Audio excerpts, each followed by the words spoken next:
Hey, it's John from White Light Paranormal. When I go on a paranormal investigation, I like to bring, at a bare minimum, a Panasonic DR60 and a Panabox because it provides two great options to investigate with. But what I don't like is having a case for each one. Much rather have one case that holds both.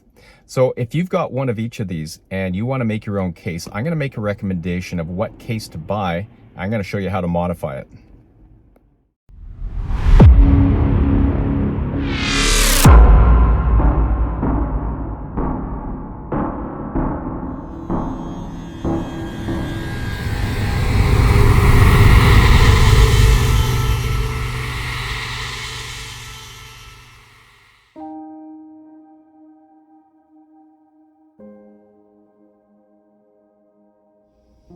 If you own a Panabox and a Panasonic DR60, or two DR60s or two Panabox, or any combination of the two, at some point you're probably going to want to protect your investments and invest in a protective case. And I've looked at a lot of different cases and I really like this Ibex IC800. It's almost the perfect case for two devices. It's 9.4 inch by 5.7 inch by 2.8 inch, and right now they're about $35 US on Amazon. And it's got a lot of great features, like for example, it's got a watertight O-ring seal. So let's say you drop it in a puddle, or it's raining hard on the case, or you're out on a lake and you drop it in, well, you're protected. It's got a pressure relief valve, not that you're gonna need that, but the one thing I really like are these customizable pre-cut foam cubes.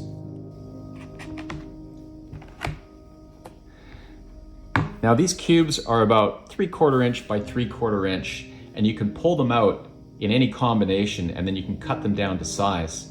And as you can see, if you get the right combination, which I'm going to show you later how to do, it's a perfect fit for either one of these two devices. And if you cut it down, these devices will be flush to the top of the foam. So the other thing I really like is this area in here. It leaves some room. Again, you can pull out these cubes and you can put in an adapter or a cable or extra batteries. Anyway, it gives you some options with this little area here to add whatever you want in there. Now when you get one of these cases and it's brand new and you open it up, it's going to look something like this. The foam is going to be flush to the surface. And what I've done is I've just taken the liberty and I've actually already separated these squares the size of a Panabox. And the best way to figure out which squares to take out, there's a band that runs all the way around the outside that's about half the width of a square. There's a square and there's the band. You want to start just at that band and you want to go all the way down to the other band, which is down here. And what you can do is you can place a Panabox or a DR60 on top, and then you can figure out what lines you want to separate. But I always remember it's just the band plus one square this way, and this way it just goes from band to band.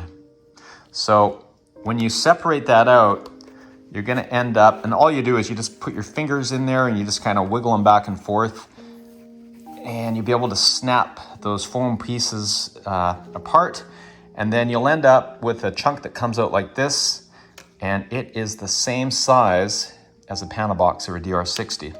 So next what we want to do is we want to take this foam and we want to cut it in half. You're going to want to repeat that foam separation on the other side as well, using the band, band, band, and one square width method. And then you're going to end up with these two chunks. And then you're going to take one of these chunks, and you're going to see there's a bunch of squares this way. And then there's a bunch of lengths this way. You want to go with these lengths, and you're going to want to cut that down the middle. Now, here's the cool thing. You actually have two chances at this because you only need two halves. You can actually throw this piece out if this works out correctly. But if it doesn't, you can then take your second piece and try cutting it down the middle.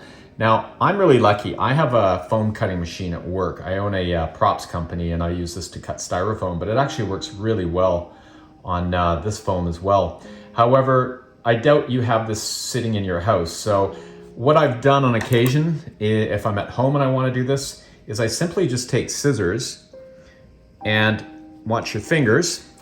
And what I do is I just position them right in the middle, right like that.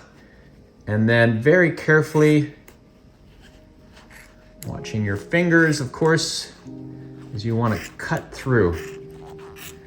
And if you do it correctly, boy, these are dull scissors. I should have grabbed my other pair, but anyway, you're gonna end up with two halves like this. Now, you're gonna notice that, okay, maybe this wasn't the best cut. It's a little chunkier on one side and not, but it's really not even gonna matter, and I'll show you why. Again, I'm gonna try a better cut with my second chunk, but even if you screw up on both, by the time you put these back in, the slots, again, this is the cut side, this is the side that was originally touching the bottom of the case. It's now being flipped over because now this is flat. By the time you stick these back in, and you sort of press down the foam, you're really not going to tell any difference. And then when you put this on top, it's just the perfect height. And again, the DR60 would go on this side. So that's what you can do if all you have are scissors and a case at home. You can make it work quite easily. And it really fits well for these devices, so I highly recommend this kit.